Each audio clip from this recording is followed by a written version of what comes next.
Hello, hello, all those beautiful faces. My name is Stephanie Edmonds. Welcome to Teaching Liberty. To live free, you have to think free. And that is exactly what we do here on this show.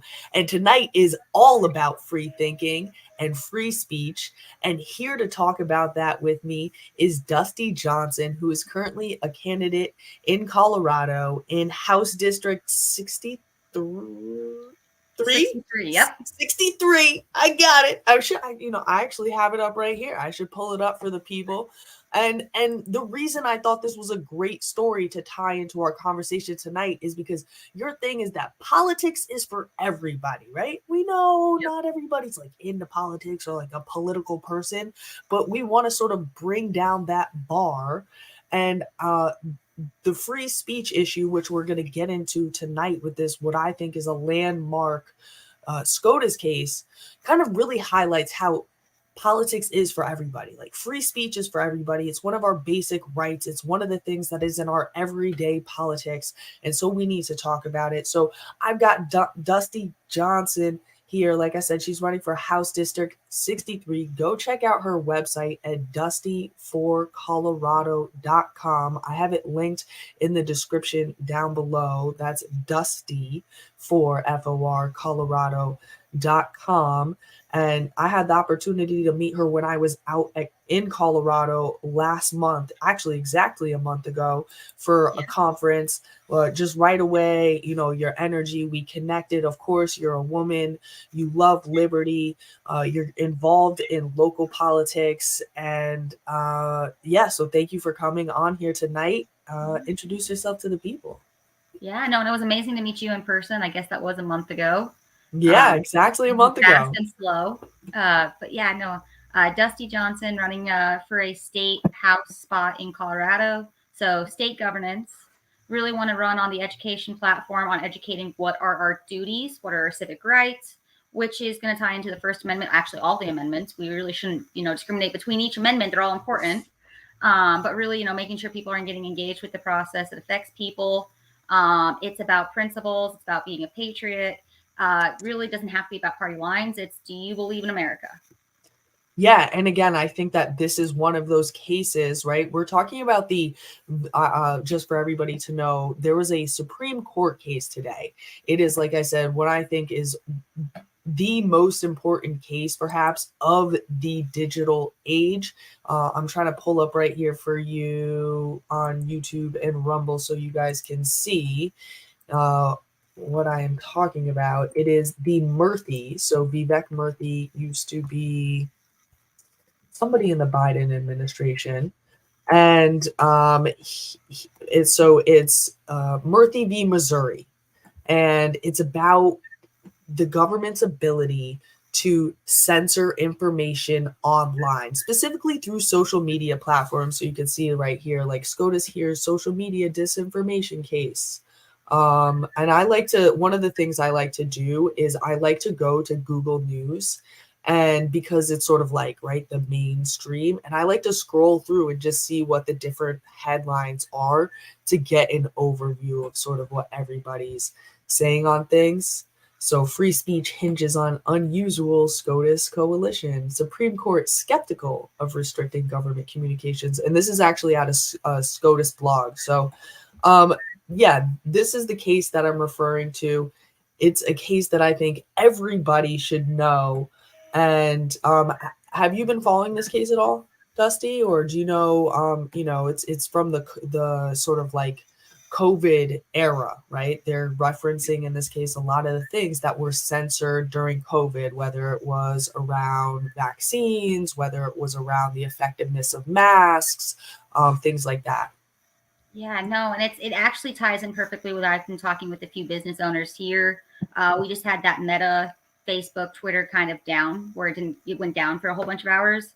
Oh, I do remember the rumblings of that. Yes. Yeah, and then when it came up, I've had a whole bunch of people reaching out saying I'm not on their feed anymore, like my campaign page, but not even my campaign, but everyone else's campaign stuff or anything politics, and so they have to go specifically look for them and click for them, but they're no longer showing in their feeds. That's interesting. And they're connecting it back to that event. Yeah. Oh, okay. So, and you feel like, okay, it's election season now, and suddenly your page is being suppressed, and your supporters are even noticing it. Yeah, and I mean, and it's both. It's my page, many other candidates. It's the same thing. I mean, you looked at COVID, and they are censoring what's going on with the health, and so it's just, and they do it a lot for not just the COVID. This one's the one that's in the courts, but now watching it, and it's just you go to Google even, and I was looking when you were showing it. Right. Things that are 4 or 5 days old tend to be higher up than something 1 hour old because there's a algorithm on what they want to show or how they want to show it, and sometimes you have to go to that third page in the search to find actually what you're looking for. And these are again all great points to, again, like when I was looking through your campaign stuff, and even when we were talking, it's just about like, how can we get regular people involved? Because I stomp out here in my local community too for various candidates. I've gone out for both Republicans and Democrats because, like you said, especially on those local levels, state level, it's not necessarily about R or D, right? It's about the person, the issues, the context, right? What kind of state are you in? So yeah, and sometimes when you go out here, people are like, oh, I'm not really into politics. I don't follow it, I don't get involved in those kinds of things. But even if you're not one of these accounts who you feel like got censored, like Jay Bhattacharya or Aaron Cariotti, who are both plaintiffs on this, it affects how you see news, right? It affects what you see. It affects what comes up on your feed. It affects the local candidate in your neighborhood who's trying to get some recognition to make a change in your area in these small ways. And so I think those are all great points. Well, I and actually, oh, go ahead. I Say was going go. to say the people don't know what they don't know. So if they're not even knowing that they're supposed to be seeing certain things, that's the scariest part to me. Now, obviously, in social media, you can go block things, you can go unfollow, but that should be a personal directive and choice. It shouldn't be already being censored out before you even know about it. Yeah. Do you know what? Speaking of, you said like you saw things that were like a few days old that were ranked higher up than something that was newer. I think that one thing that people can do is they can time bound their searches. So, for example, if you use Google, do your search and then you can go to the tools and you can say, like there's a section to choose the time, and you can say from this date to this date or only the past 24 hours and things like that. I find that actually really increases the effectiveness of my searches. But I'm sure there's other aspects of the algorithm that we can't know about. And in the one sense, you're like, well, these are private companies, they can do that. But cases like Murthy v. Missouri show that actually a lot of this is at the behest of the government. And even the government going on TV and saying, oh, social media companies, they need to do better at this, or calling them in front of Congress to testify can influence them, can put a chill effect. I mean, I'm not a lawyer, but it sounds like a First Amendment violation to me. Yeah, it's a little different if Google only wants to promote their Google software for computers and they're not showing anything else, as opposed to the government kind of telling them what they can or can't share. Exactly. I wanted to play this clip right here. It's from Justice Ketanji Brown Jackson, and it really sort of demonstrates the way that this. I think, we're thinking about it in terms of like social media censorship in this one specific context, but you can see how her questioning already broadens it out to a number of different issues in some of the ways that you were suggesting before. So this is a clip from System Update, which is Glenn Greenwald's program, if anybody knows him.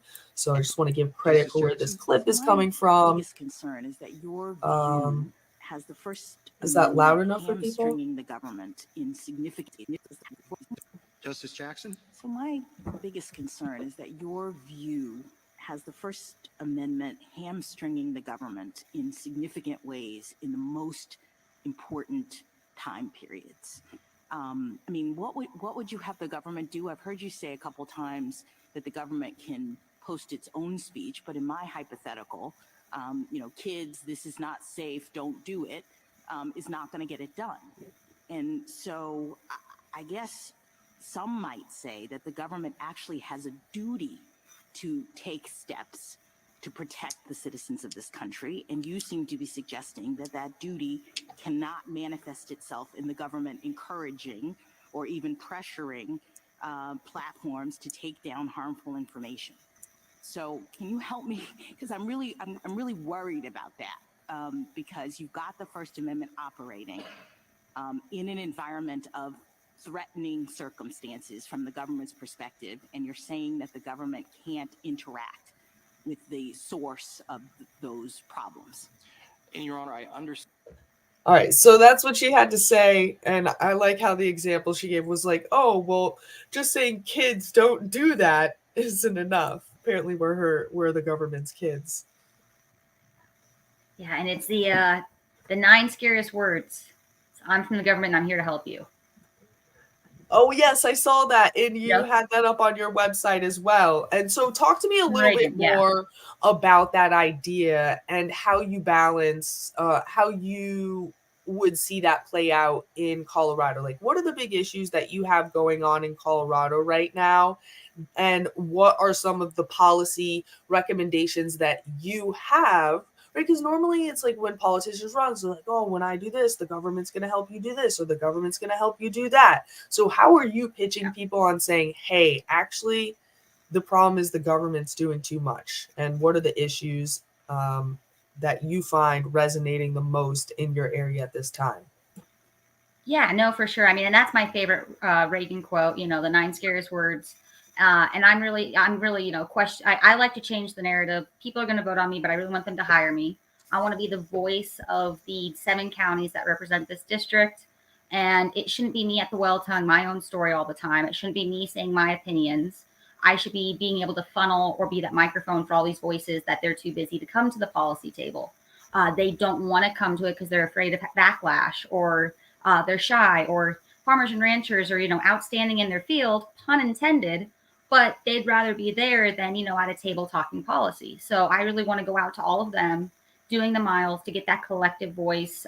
So really it is the people leading the government, not the government leading the people, is how I'm turning that. And I'm going to work for them. And I'm going to come out to them, and, they don't have to chase me. It's my personal cell phone, all my personal stuff on my website. Because I really do want them to hire me. It is their taxpayer dollars that are going to pay for me. And so I'm accountable to them, and I'm going to be out in their areas. So that's how I'm changing that. And then vice versa, bringing the news of what's happening from the Capitol out to the plains so they can stay updated.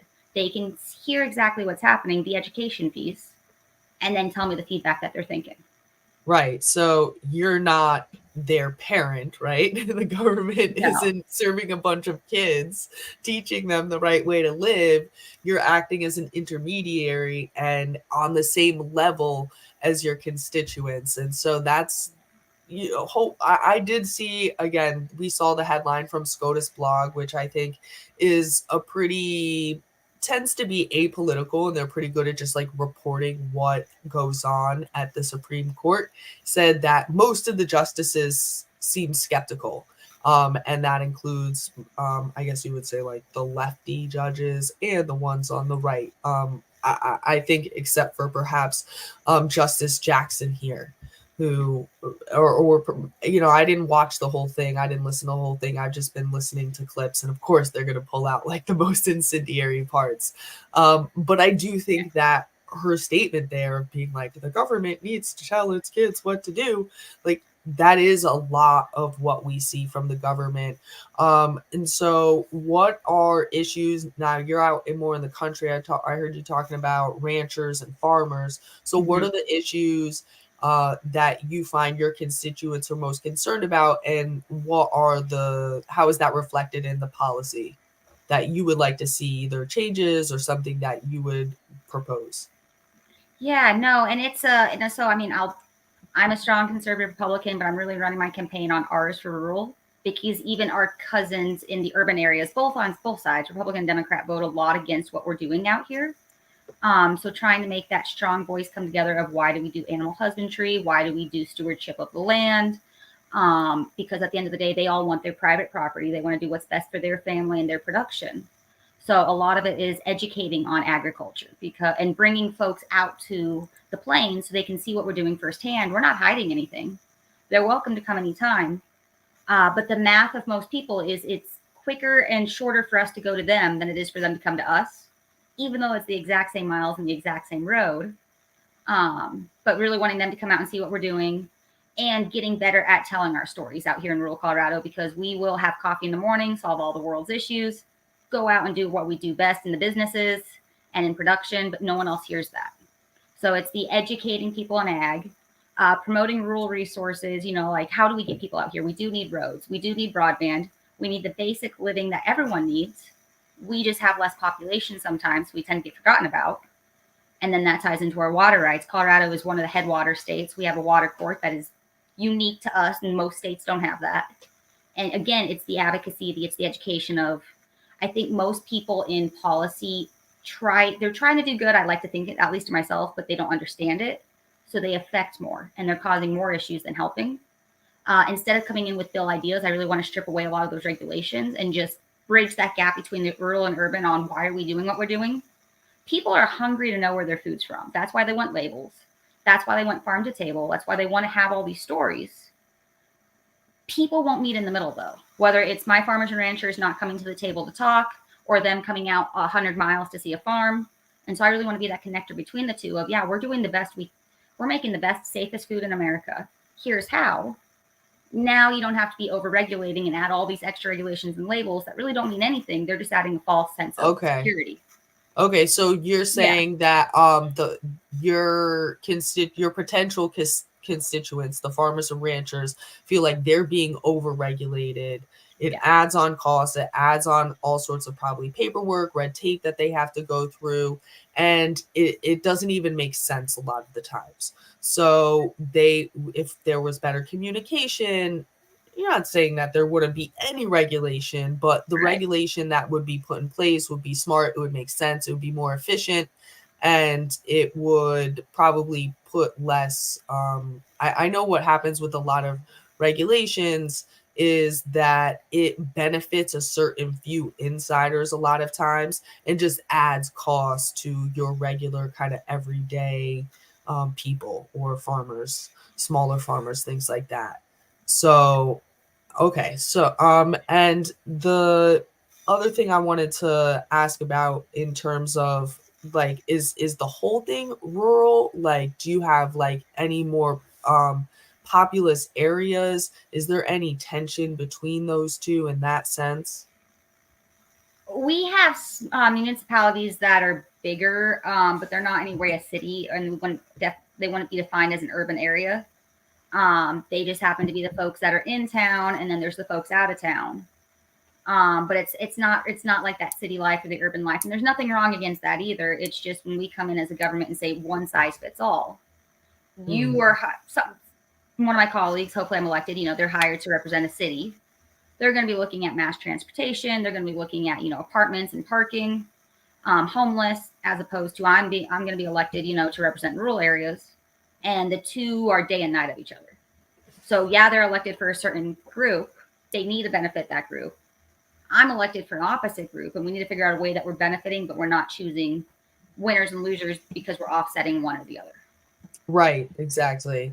It should have some principle underneath it, not just like, oh, we're making this rule be, for some reason that actually isn't principle based, but if you really look into it, it benefits particular people. So I just want to play one more clip that's like 45 seconds long, and it's again related to the Supreme Court case, but I want to use it as a jumping off point to ask you a little bit more about what you're seeing out on the campaign trail. So it's from CNN. And again, I mean, I look at all different sources. I mean, we looked at System Update, Glenn Greenwald. I would consider him more of like an independent source. But I think it's really interesting to watch these mainstream sources, legacy media sources, whatever you want to term them, I guess, because you can sort of see what is being projected through the culture, through so many different homes in America, I would imagine, including people that are your constituents. So I have this little video here queued up from CNN. And again, they're commenting on the Supreme Court that heard oral arguments today and some of the sort of wider spread implications that this could potentially have. This was it. There.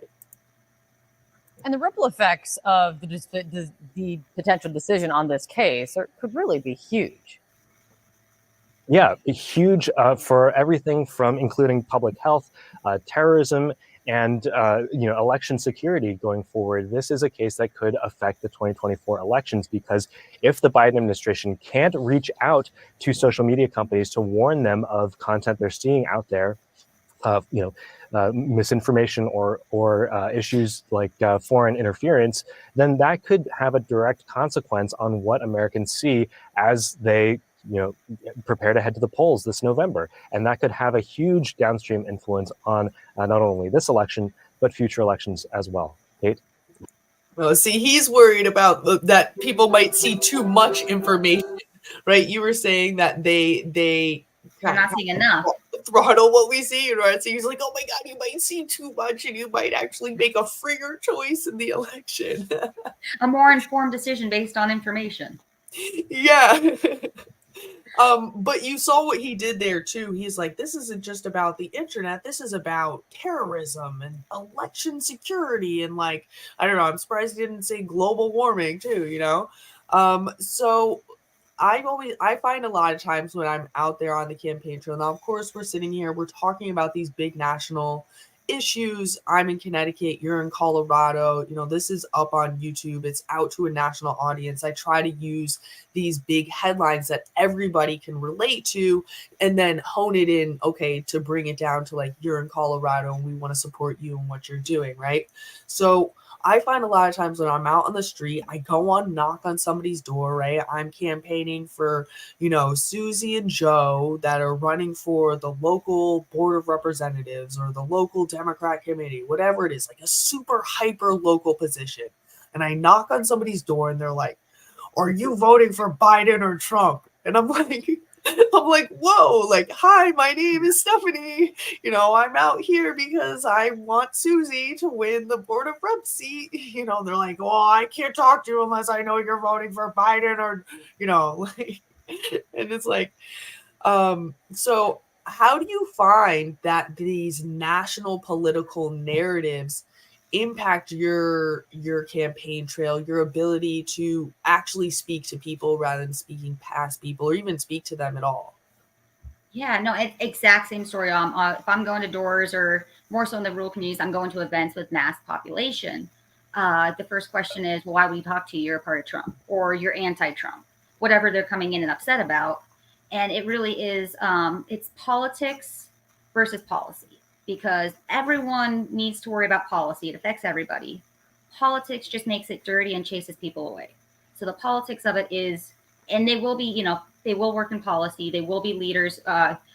Trump or Biden, it's going to be huge for country which one wins. But that's the dirty politics of it's changing the narrative, because you're thinking of high contentious debates that are just dirty and slander, or you're thinking of those ticket items like climate change or global warming, security and terrorism, and you throw out all these words that aren't actually tied to the issue of censorship of information. But you got the most attention from people because they have they just look at things as they're scrolling, they catch this trigger word, and that's what they have an image of now, because that's politics, that's selling. But the policy of it is, how do we keep information online? How do we keep information in our newspapers? Here in Colorado, we had a huge hog sore because we put more regulations on our chicken and poultry industry, and it made our eggs more expensive in the grocery store. Or just last year, we just banned all plastic bags from grocery stores, and that affected the consumer. That's the policy that's affecting everyone's day-to-day life. It's affecting their bottom dollar. It's affecting what is in their income. It's affecting what they can or can't see. And when you aren't educated or you have all the viewpoints, it's going to affect how you vote. That's the policy everyone has to be worried about. Everyone should be engaged because it's affecting you, but it gets dirty by politics. And then people run away because they want nothing to do with it. So, and that's on my campaign trail too, is I want to educate people. I wish everyone would do their civic duty, that they're getting educated, that if you are able to vote, you are voting. I very much am a strong believer of, If you don't vote, you don't get a say. Now, I personally, I have a care, but I really don't have a care of which way you're voting, how you're voting. I just want to know that you're voting and you're active at the table, because closed mouths don't get fed. People not at the table don't get a voice. At least show up and be active in this process. Now you're, making it a people's government. You're not just sitting back on the couch, yelling at the computer, not doing anything at all. And now you're yelling and wonder why nothing's changing. Right. So it really is educational, get people engaged. Yeah. Yeah. Whenever I get one of the like litmus choice questions, I sort of like play a little dumb. I'm just like, like I kind of don't really like either of them. I'm not really following national politics. Like I'm a mom. Like I work full time. I'm, out here on the campaign trail helping support and then I try to like go to a local issue. And sometimes that gets them. Sometimes they're like really insistent, and I'm just like, all right, guess this isn't going to be, the door where I should be investing my time in. So where do you find? So obviously you're out in the country. I mean, Colorado's it's a huge state. I always forget out here in the East, everything is so close together. You drive. I live only 10 minutes from New York to start with, and then you drive a couple hours, you're in Massachusetts, or you're, an hour, you're over in Jersey, a little beyond that. So it's like, we're everywhere. I'm in 4 hours, I'm in Washington, D.C. But in Colorado, it's like you drive 4 hours and you're like maybe in the middle of the state somewhere. The best way to explain Colorado on a fun terms, and I just picked the flavors. If you don't like the flavors, I picked change them. But Napoleon ice cream of the western slope is vanilla for snow. That's where you ski, and it's, like the tourism area. The middle metro area is kind of strawberry, just because it's different flavor. And then I picked, chocolate for dirt, for rural, for agriculture, and that's the Eastern Plains. But we're all in this like square kind of centric place. And now, and then so that's it. People think of, Colorado, they think of mountains or the city and the stadium. And I'm like, I'm in Colorado, and I'm an Eastern Plains girl at heart. I'm like, this is the best for me. I think this is the more beautiful side of Colorado, just because I like the plains. Okay.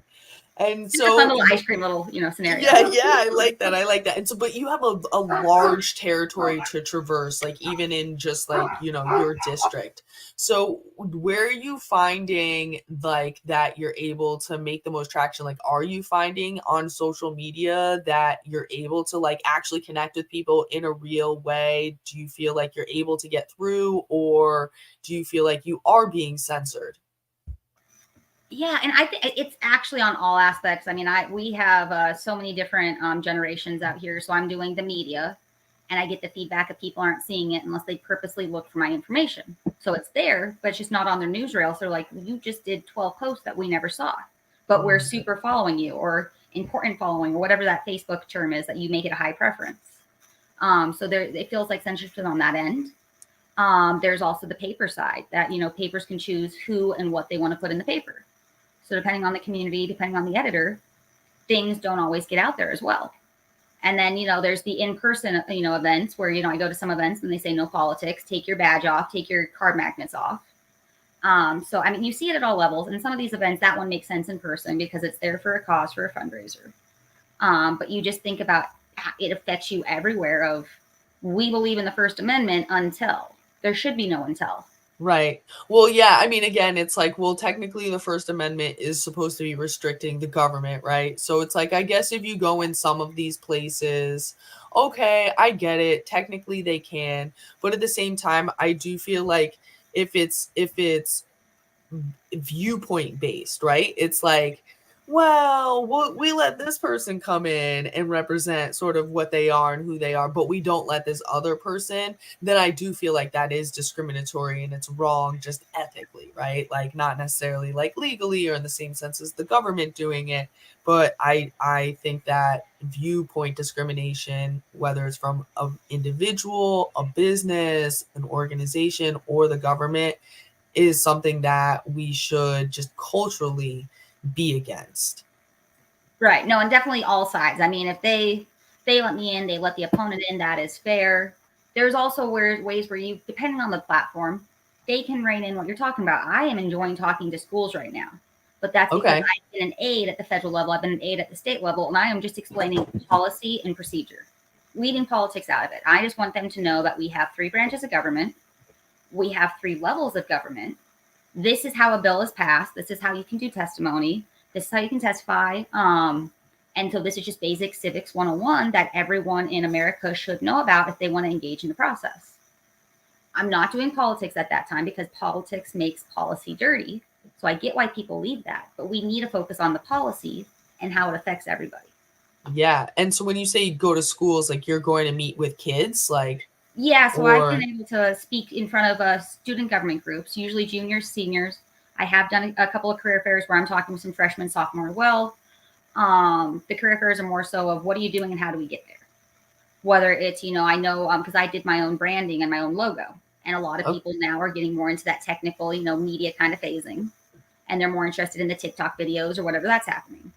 And then you get to the higher level, not higher, but the older kids, the juniors, the seniors that are about ready to turn 18, they're going to be getting ballots. What does a ballot mean? What is the process? How does it get counted? And what are you voting for? Because okay, I see. So that's the come up right there. Yep. The come up is that they're going to be brand new voters. Because I was like trying to think, like, okay, well, why are you going into schools? Like, I get it. Like, we want to educate the kids. That's cool. Like, well, yeah. But I was trying to understand for the campaign. And they're going to be voting, yeah. Okay, so they're going to be voting. And I don't label anything with an R, with a D. I don't mention any of the politics that make it dirty. It's did you know in Colorado, we do have a bill that if you're under this certain amount of age or you're just getting a license, you're automatically enrolled. Now you have to go in and change your party affiliation based on what ballot you want, but only you can do that. Okay. That way, smart. When they ask, well, my friend just got a white ballot. They didn't get a blue one or a red one. They've been like, Dusty Johnson told me. You have to go pick your own. You're automatically enrolled. You're just not assigned a party. They don't understand that. And that's as far as party politics I go into. But it's, how is it counted? What is a county clerk? We didn't know we had a county clerk. Or what is a secretary of state? And they just want to know the basics of what they're getting involved in. And they want to know, can people see their vote? In Colorado, you can't. You can pull up a someone voted in an election, but they can't tell who you voted for. But that's scary for people in today's age because they're afraid of retaliation. So just explain general education of your information safe. It's not shared with anyone. Your ballot is held for so many years, but it's not going to be, outsourced. It's not having pictures taken care of it. Your vote is confidential. Now they might be a little more, wanting to get involved with the process and have a say. Right. And again, going back to the First Amendment, sort of related and sort of personal privacy, things like that. Yeah. So that's in education in the sense you're going to schools, like doing like a little bit of, I think that's a pretty smart tactic in terms of campaigning. But let's talk about education policy, right? Yeah. So this isn't necessarily something that you talk about when you go into the schools, but the incident that sticks out in my mind in Colorado, of course, is the one with the middle schooler who had the Gadsden flag, I believe, on his backpack. Mm-hmm. And he was told he couldn't have it. And then there was a whole back and forth. And I don't know if there was like a lawsuit that actually came of it or whatever it was, but it was basically viewpoint discrimination. Right. Again, First Amendment. There was various other flags and displays that you could have on there, but they picked out specifically the Gadsden flag and said, you can't have this thing on there.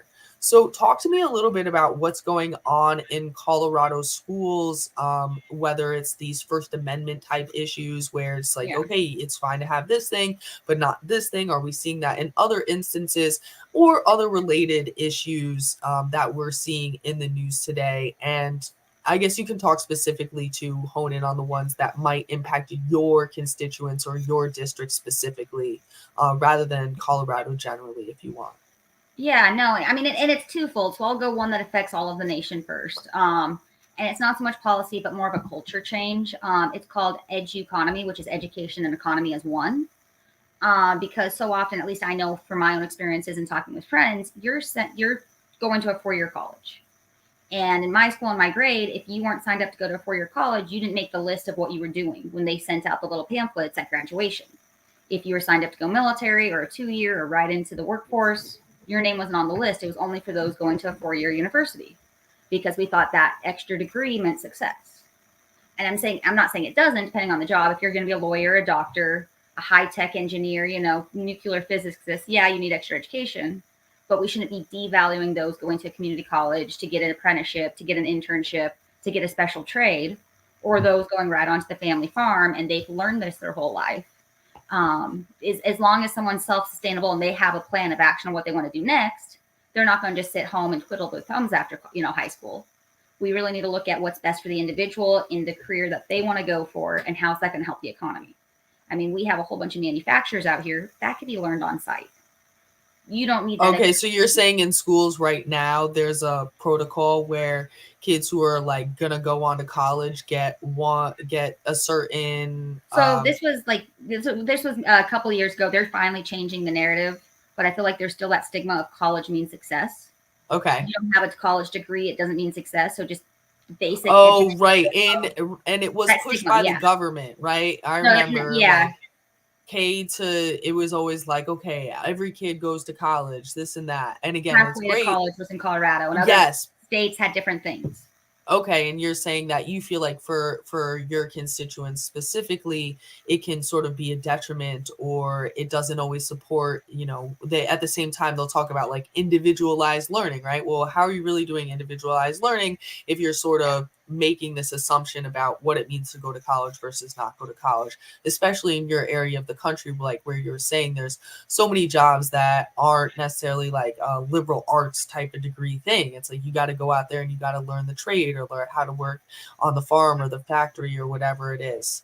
Well, and I would even push, it's a national, it's not even just, in Northeast Colorado. It's some folks want to go travel, and if they can fiscally be responsible by being a flight attendant, if they want to go drive a taxi, whatever they want to do, if they know how to fiscally, plan their own budget, that's success, I think. If you can plan your own budget and you're doing something you like and you're self-sufficient, it doesn't mean, you have a degree that doesn't make you more successful than someone else.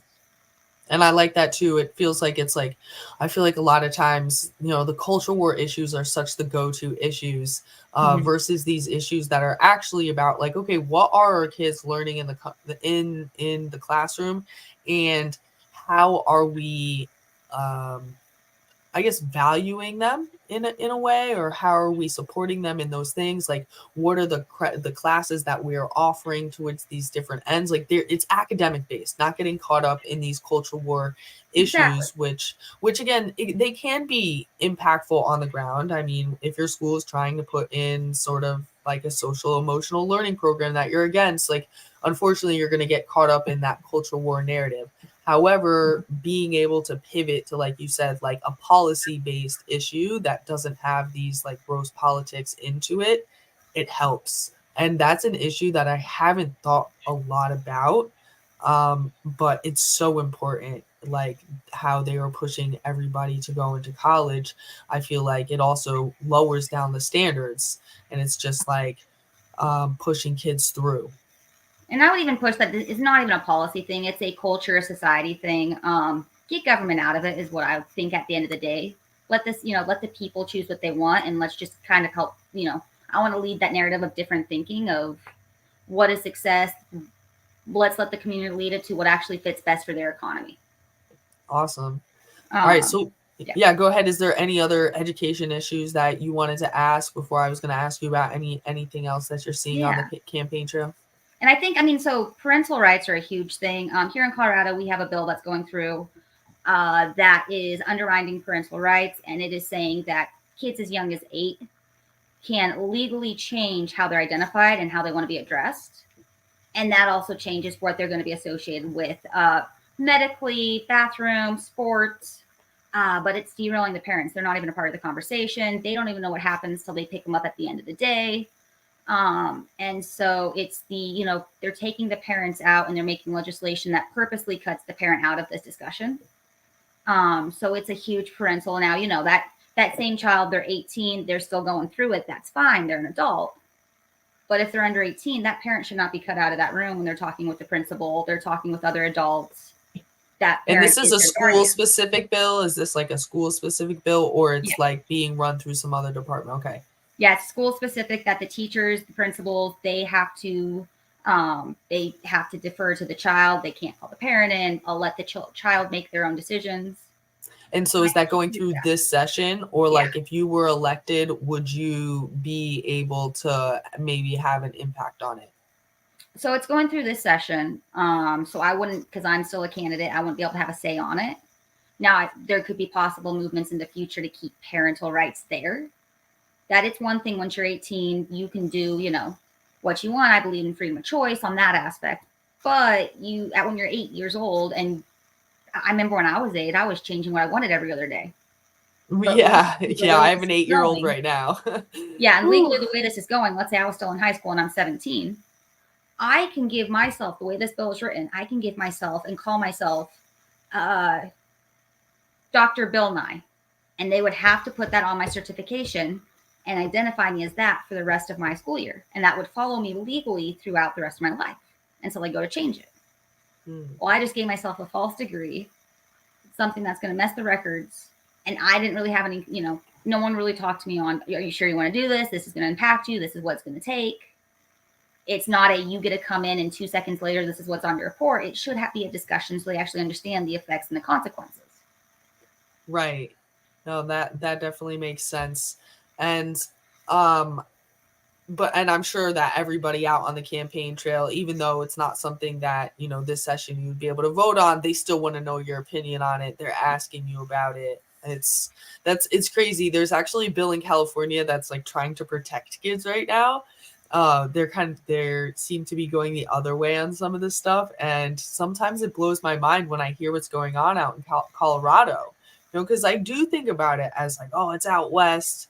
It's the cowboys and it's the crazy, skier guys. And I don't know. I think of those people as sort of like wild people who like don't want the government restricting them, right? And so when I hear some of this stuff and how I don't know, like I technically am registered as a Democrat and I live in a super blue state as well, but I don't know. I don't think it's Colorado as a blue state. Like, is your district, is it blue out there? Is it red out there? Like, do Republicans, like where you live, like, can they win? Yeah, no, so mine's highly red. It's a strong, deep red out in my area, but you're mixing with the ice cream, or you're mixing with actually a lot of the rural areas of Colorado are red. It's just the major city areas, the metropolitan, that are blue, and that's what's leading. And so are you going up against an incumbent, or what is the outlook on your race? Like, who are you going up against? Yeah, so the incumbent right now is actually vacating to run for a congressional office. So while they currently sit in this position right now, they're running for a different office. It left the seat in technical terms open. So there's myself, there's another gentleman on the Republican ticket, and then there's another gentleman on the Democrat ticket. So there's 3 of us.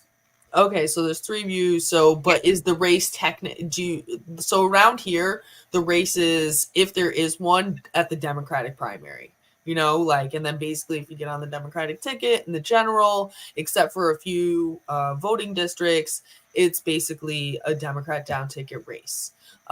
Is it like Republican in your area like that? Like if you get the Republican nomination, you kind of get the down ticket red vote?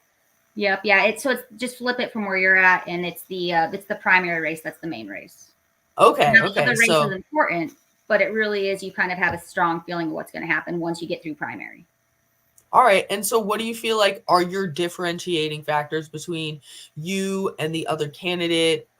What other experience, like, because I know you say that you have like 8 years of experience in politics, which is like, I don't know, is that a good thing? Is it a bad thing?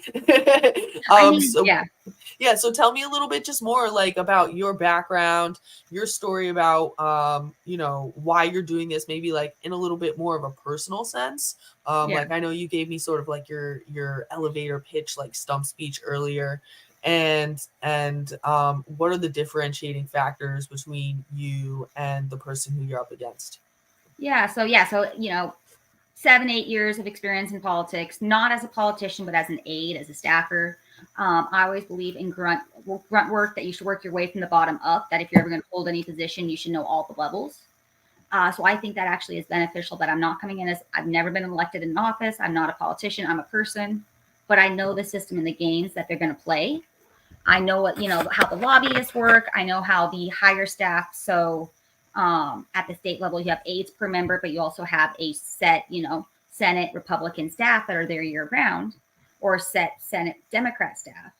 Well, sometimes they forget, and it's not anything about conscious. They forget to explain the process, or they're starting to recommend what a member should do, but the member doesn't have to do it that way. But if you're a new member coming in, you don't know you don't have to do it, and that you're actually the stop point and you're actually the boss.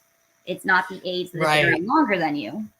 You're the boss. And so knowing these games, knowing the system, I definitely know then how a bill goes through, what are the catch-alls, how does the negotiation work. So I'm not spending 2-3 months of a 5-month, 120-day session learning. I'm coming in having already written bills for other bosses. I've already came in doing all this committee process and the lobbying meetings. So I can start day one, boots on the ground, and go for it, while every other new elected member is learning the process and has no idea what's happening. So I think it's a good education thing right there. And I also understand the value of being out in communities, because that's the staffer's job. But I want to carry that on. I will have a staffer, but I want to be a staffer of my own office as well. But I'm replying to the messages. I'm replying to the voicemails. I'm handling all this. Now, I know I can't do the scheduling and the setup because that's a lot of time. But the things, that really impact, I want to be the person that they communicate. That's why I gave my personal cell phone. I don't want it to go to an office phone and ring, go to voicemail, get picked up by an intern or an aide. I want them to go directly to me. Then if it needs other processes, or it's going to be more than a 10-minute conversation, I might need to pull the aide in just to help with time, but I really want to help facilitate and lead that and be more right. Of course, it's like you have to keep a big picture. Yeah. You have to be able to like manage your time and things like that. But at the same time, I agree. I do think that, just from my perception as somebody who hasn't had the insider kind of look that you had, who hasn't served an elected office, but I do feel like you can definitely tell the difference between those politicians who you could call their cell phone and they answer, or they call you back in a timely fashion, and those people who you don't ever get to hear from, who it's always their voicemail, it's always their email, or it's always an aide. And it makes a big difference just to at least be on the ground and like reminding yourself like who the people are that you're actually serving, and not just like staying so far removed. So I love that. And I love it. I would call it, great pitch, I would say. A dirty word. So I'd say statesman. You should be a statesman. Okay. Yeah. Servant leader. I like that. I like that. Statesman. I think we need to go to that instead of politician. If we redirect the narrative, we can then change the attitude. Okay. Okay. But yeah, so that's the policy side for the 8. I very much so I've had my definition of service changed a lot through my life. I originally had a plan back when I was 4 with crayons. We call it crayons to the Capitol, that I wanted to do the grunt work. And I had it laid out with my mom. And as I got older, it got more developed. But the premise was I was going to get my EMS degree while in high school, serve in the military, go learn some policy or law, get elected from, the bottom, from the state to the congressional. I still want to run for president one day. Okay. And so I really want to do that boots on the ground. I've been, an administrator at a, recreation department. I've been that sales rep at a business. I've been that bank teller that greeted people. I've been a lifeguard, a babysitter. I've done a lot of farm work. So I've done a lot of the things that people are actually doing. Now I did get nominated to West Point, and I was ready. I wanted to go serve in the military. And that's what I thought, if I was going to, commander in chief, they should have served. Well, I got diagnosed with a benign tumor, but an aggressive tumor. And that ruined all military law enforcement service. I was EMS certified. I did complete that, but I wasn't able to be contracted after, because once you have knee issues, you can't serve efficiently because you might be a risk to somebody else. So I learned service is being where the people are. I've been 1.5 years through chemo. I've gone through all that treatment.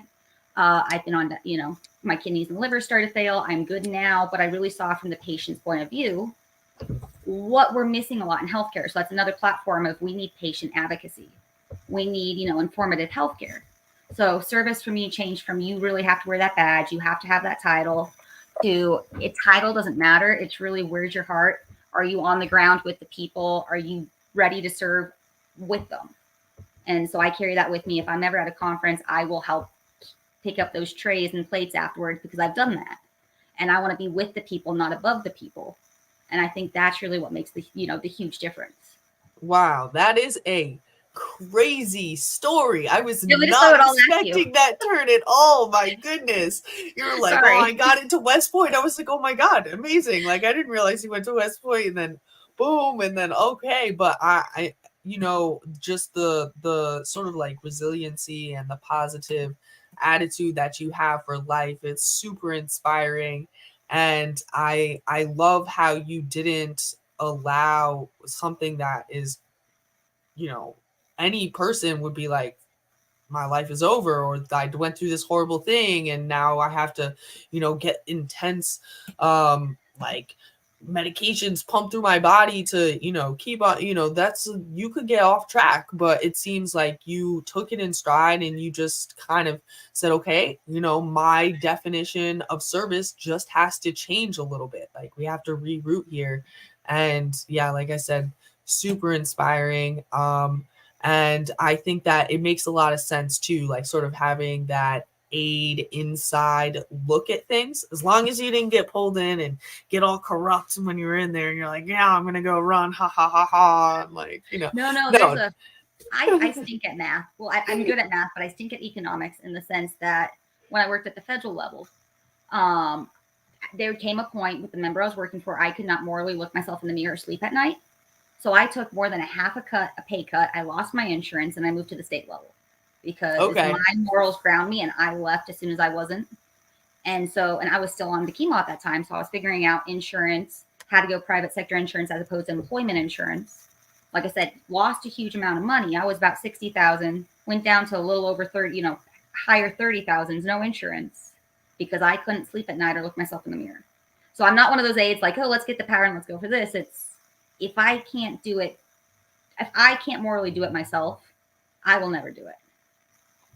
And you know, I appreciate that so much. I was just joking before. I was sure. No, I know. But I was like, I want people to know. It's like I want to make sure I can look you in the eye. Yeah. I honor my word. I will never lie to people. I will tell them it straight. But I also want to be able to look myself in the eye. And listen, yeah. I know what it means to, like, you know, put your job, like how you pay your bills, on the line and say, you know what, it's not worth it. I'll find something else. So I respect that. I am inspired by the reason why you want to go into politics, and like, you know, from when you were a kid, and not just for the glory. Like, it even seems like your instinct from when you were a little girl was like, well, you have to get in this to serve. So I can't just go do the thing. I can't just be elected president. I have to go out and be with the people and have the experience of being a regular person before I can go on to do this thing. And in terms of the policy, you know, you seem to have your mind on wrapped around the issues. You're able to explain them. Like I said, when we met in person, like, our energy was just drawn together right away. We had some great conversations. And I just really hope that people get out there, whether they are local, whether they are around the country, and they want to support a liberty-loving candidate. They can check you out. I'm going to throw up your campaign website one more time, dustyforcolorado.com. What else you want to let the people know before we get out of here? I know if they go to your website, they can get your Facebook. You've also got your X and your Instagram on here that they can connect to. They got the donate button here. You guys can donate to Dusty. What else you want to let them know before we get out of here? Yeah, no, that my calling really is being a button pusher. I can reach across the aisle. Relationships are key. I'm blessed to have many relationships at the Capitol from the work I've done, and be at the table and negotiate. But I can go toe to toe as well. And I think that the true key to that is knowing when and where to do both. If you yell all the time, people don't listen. And if you bend over backward trying to negotiate, you give 3 inches, they take 5. So it really is, I'll stand up for my morals, and I figured out that strategy of when a negotiation has to happen and when it isn't, when you just have to stand firm. So, and that's something I've learned throughout my life, and I know I'll continue learning. But the one thing I tell people through my life is I will never be afraid to get on my knees to pray or stand up for what I believe is true. And that's what grounds me. So. All right, guys, make sure that you are supporting Dusty. Make sure that you've hit that like button. If you're just coming through, you know, make sure you subscribe to the channel. We do this every Monday night around 8:30 or 9 p.m. Eastern Standard Time. We talk about issues of the day, liberty issues, and bring on amazing people like Dusty to make it all happen. So I appreciate everybody out there. I appreciate you for coming on. And remember, live free and give all the glory to God.